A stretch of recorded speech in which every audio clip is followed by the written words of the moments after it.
Introducing taking stock.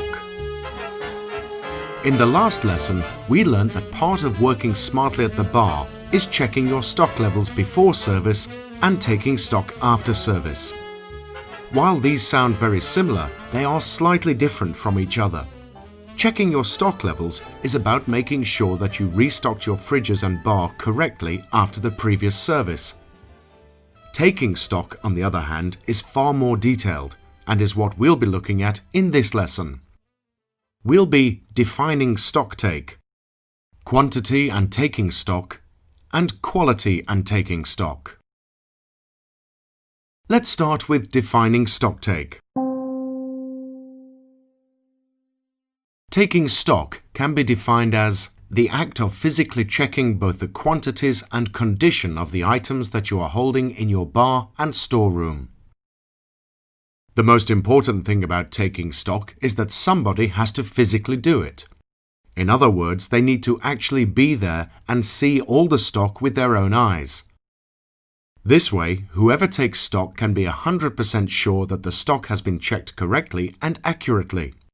Furthermore, stock needs to be checked in both your storeroom and in your bar and fridges.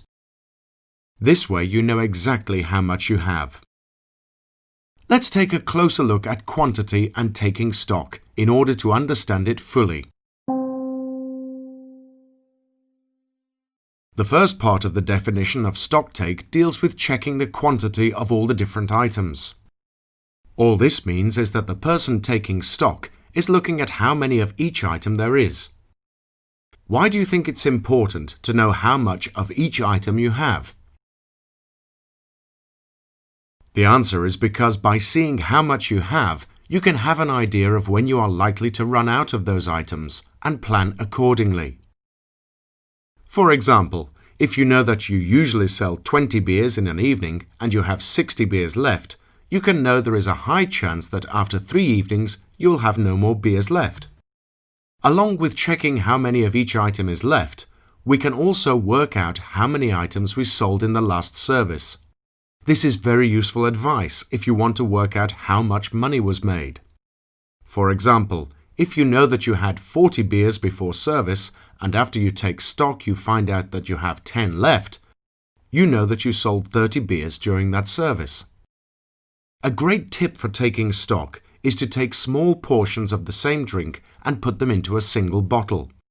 For example, if you have 3 bottles of vodka that are all 1/3 full, put them all into a single bottle together.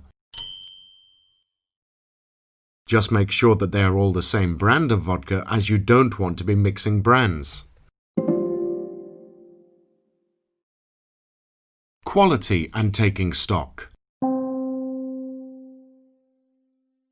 Along with checking the numbers of each item, the person taking stock also needs to check the quality of all the different items. In other words, they need to see whether their items are still in a good enough condition to use and serve to guests.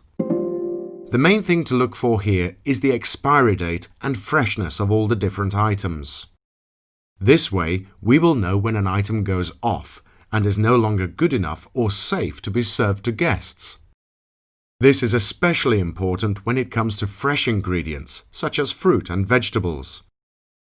What do you think your guest's reaction would be to finding an old, ugly garnish on their cocktail? So in this lesson, we looked at defining stocktake, quantity and taking stock, and quality and taking stock. In the next lesson, we'll be taking a look at how to go about taking stock.